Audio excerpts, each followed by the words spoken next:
What's up, guys? Welcome back to Whisky Website Wednesdays. This is episode 67. My name is Mira. I am the social media manager at Outside the Box. This is Gowsh. Today we are actually not drinking whiskey. We have chosen to drink wine today, and it's not even Wednesday. It's Thursday, so... We just all out of whack, but we did have a lot of requests for wine, and we decided, hey, if it's the motif of whiskey, the Wednesday and the website part, so or hey, just whatever. Drinking online in general. Yeah, so today we have Apothic Dark. It's a the blend. most gothic name you could think of. Apothic Dark. I've actually previously had this. I'm assuming she hasn't. But it is a blend. It's a California wine, so if you guys like California wines, have fun with it. It's a very deep ruby. You think I struggle opening? Oh yeah, this is gonna be bottles? fun, guys. By the way, I have all day in the world. I might get into the tips, but with this, the aromas, you get some stewed blueberry, black cherry, tobacco, and dark chocolate. On the palate, it's full-bodied, dry with a kiss of sweetness. Flavor, it has a lot of the aromas and has a grippy finish. I don't know what that means. Or grapey. No, it says grippy. Because there's grapes in here. So, I mean, I'm definitely a novice with wine, but it's always a great learning experience. So, you guys can just... Guys, watch as the wild mirror goes into the wine bottle. Screwing ever so intently. We may have to drink an old whiskey because I don't think this is going to work. How do you get it out now? There's no, like... No. Yeah, you did. Legit. No. No. No, you start talking while I try to pull this out. No, what am I... No, you start talking. That didn't work. You broke the...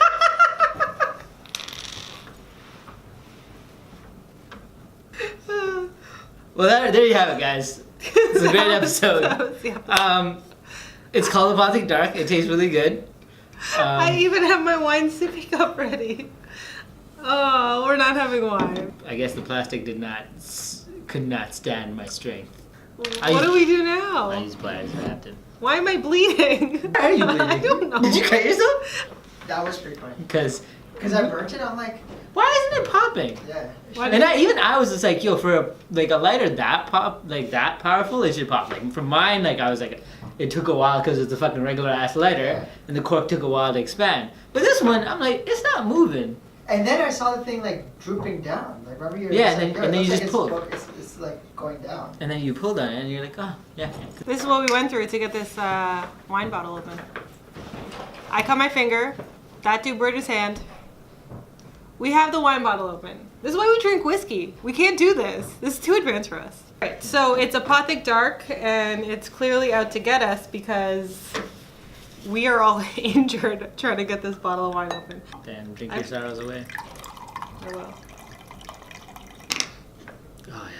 Do you do the thing? I mean, like when it's a better wine glass, you can swirl it around. Do you do the thing where you when you the swirl tannins? it and then when you Tannins.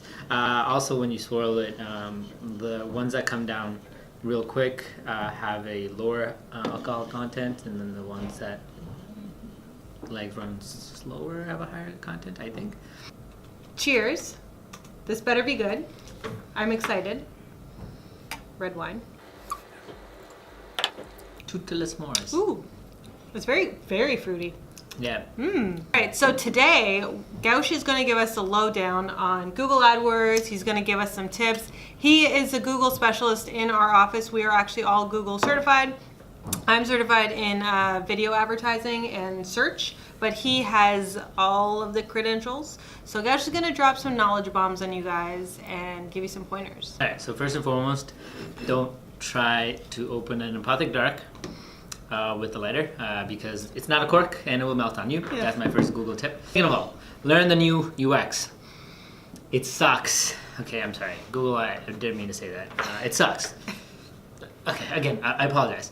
Realistically though, I'm just not used to it, and I found that actually I've been getting this complaint from a lot of people. The new interface, while visually appealing and does kind of lay out the information in a interesting manner, I think it feels harder to access some tools and harder to get some things done, whereas the old interface, while very basic looking, it felt like you can do things quickly. So I find myself whenever I have to do a campaign or have like a quick campaign that I have to get up in a day or two, I go back to the old version. You can do that, by the way, by clicking on the wrench sign at the top of the toolbar, and it'll say revert to old AdWords if you're in the beta version. But I would recommend when you have time, go through the new UX, because I'm sure at one point or another they're gonna make it unable to go to the old one. And if you're not familiar with the new one, now you're gonna have a learning curve where you're not ready. If you're managing your own business and you do things on the regular or even changes on the daily, now you're stuck, right? The next thing I wanted to talk about is again, like, people make the biggest mistake they make is conversion tracking. Like, we never, like, I see, like, we never see customers come in to us with conversion tracking, and I'm like, well, that's the biggest reason why. So conversion tracking allows you to figure out what your cost per acquisition is, okay, right? Which is important, right? So you want to know if your product is, say your product is $100 and you're spending $200 to get one conversion. Either you're not doing something right, or it's just not worth it doing it on Google, just because your cost of acquisition is more than your profit margin anyway, okay, right? So why do that, right? Yep. That's one thing to consider. But going back to what you were talking about, people are not seeing what they're not seeing the results. Well, the problem is, if you don't have all the tools ready, if you don't know what's causing conversions, what's not working, then you won't know how to fix it, right? So at the beginning, the very beginning, cost of acquisition, I'll keep saying that, it's just basically the cost to acquire a lead or a customer. If it will be high, but you need to have all the tools in place, whether it be conversion tracking, just the analytics, just actually watching your cost per click, seeing quality scores, making sure your ads are, like, kind of laid out in a manner where you can split test them. If you're not doing all that, you're not going to be able to push down the cost per acquisition. You're kind of just throwing things at the wall, and I mean, sure, you might end up with something that sticks, or you might end up broke, which is not fun. But going back to conversions tracking, if you're not tracking conversions, you're leaving out a huge chunk of what you could be doing. Now, if you know, like, if you spent $5,000 over a month and you got 25 leads out of that, and a lead is worth, a lead on its own is worth, let's say you convert at 30% and you got 100 leads. Now you have 30 leads that are converted, and each of those leads are worth only $100. You made $3,000 out of that, or it was worth $3,000. You might want to rethink it. Whereas if each one of those are worth $1,000, like, all of a sudden you spend $5,000 to get $30,000 or so worth of leads. Well, you know what? That was worth it, right? Yep. So you kind of have to do all of these things to be able to break down the numbers. If you're a marketer for your company, you definitely want to be able to show the ROI for your, like, owner or the person looking at these numbers. So maximizing your budget is key. To be honest, at this point, if you're not using ad extensions, you're really doing yourself a disservice. It's just a lot. There's site links, there's call outs, there's calls to action, phone call, like call numbers, structured snippets. You want to do all of this to make sure that you're maximizing the space that you get. And, like, if you have it, like, when Google sees fit, it throws it up on there, right? So you definitely want to have all these installed, and it would be the best bet. And it's pretty user friendly in terms of how to find it and how to do it. So it's not hard. The part that gets really hard, though, is ad copy. I think people think you just, ad copy is huge. Differentiates between you and the next guy, right?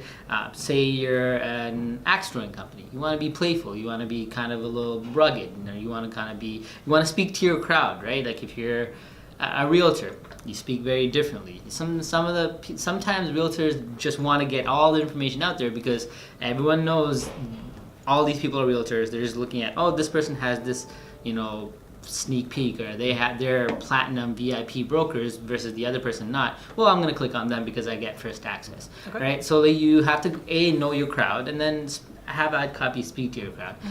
I like a little humor in my ads. I always split test a little humor whenever I get a chance to, like, again, split test. Even with your ad copy, you want to split test. Sometimes I even split test lines. So I might have two headlines, and I'll split test, like you'll have 2 lines of headline, and I'll split test one. So everything else will remain the same, and I'll just change that one headline to see which one works better. And you want to constantly be experimenting. If you're not experimenting, you're really not really improving, because you never know what. If you just throw something out there and it starts working, sure, great, but is that the best thing you can have? It's the same thing with managing Facebook ads. I guess that's the way I can speak on it. If you're not creating multiple variations of your ads, you won't really know what your audience is looking for. If you just say book our services now and that's it, it's not creative, it's not catchy. Lastly, I wanted to talk about just structure. So okay, well, with structure it's a little hard for me to explain in that you have to have a lot of practice, to be honest, doing breaking down campaigns. It's something that like I'm good at, because I've done hundreds, actually thousands of campaigns at this point for hundreds of clients, so I get it.